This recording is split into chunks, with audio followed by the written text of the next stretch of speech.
Cancer Healer Center, a new beginning. छेडछाड आणि ब्लॅकमेलिंगला कंटाळून बीडच्या तरुणीची आत्महत्या. आरोपी अभिषेक कदमची जामिनावर सुटका. आजच्या दिवशी म्हणजे 20 एप्रिलला तरुणीचं लग्न होतं.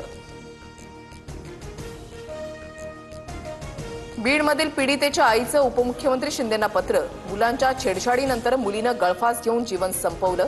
नराधमांना तेवढीच शिक्षा होणं अपेक्षित, पीडितेच्या आईची मागणी. मुंबईच्या वडाळ्यामध्ये रामनवमीच्या रॅली दरम्यान राडा. पोलीस आणि विश्व हिंदू परिषदेचे कार्यकर्ते आमने सामने. लाठीचार्ज केल्याचा कार्यकर्त्यांचा आरोप.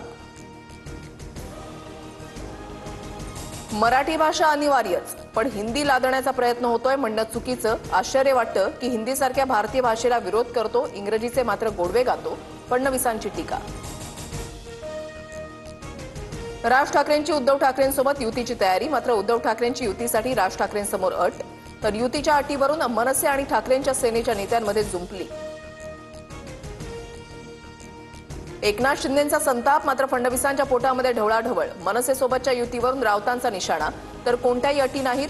राज आणि उद्धव ठाकरेंची सहमती असेल तर युती होईल, राऊतांचा दावा.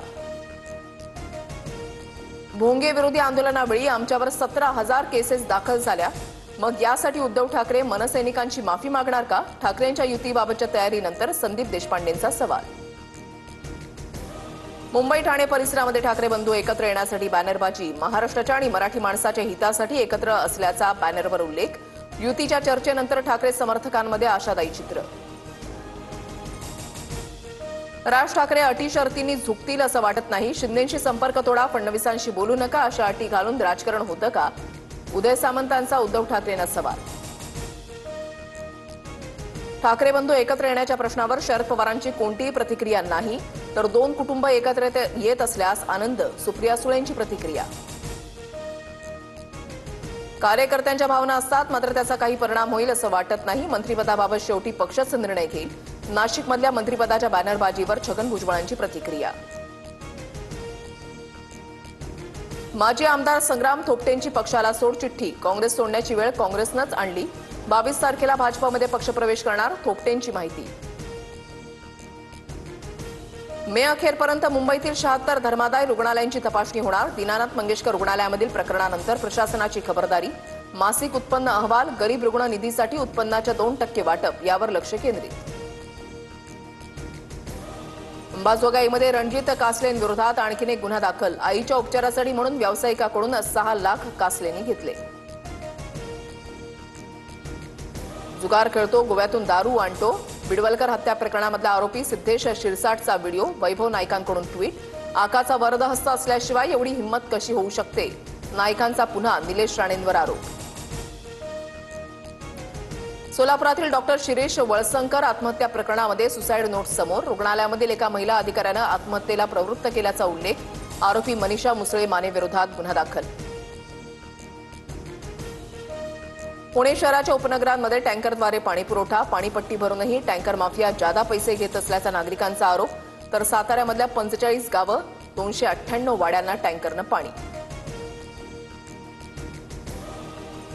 नाशिकच्या बोरीचिवारी गावात पाणी टंचाईचं संकट. पाण्यासाठी महिलांचा संघर्ष. विहिरीमध्ये उतरून पाणी भरण्याची महिलांवर वेळ.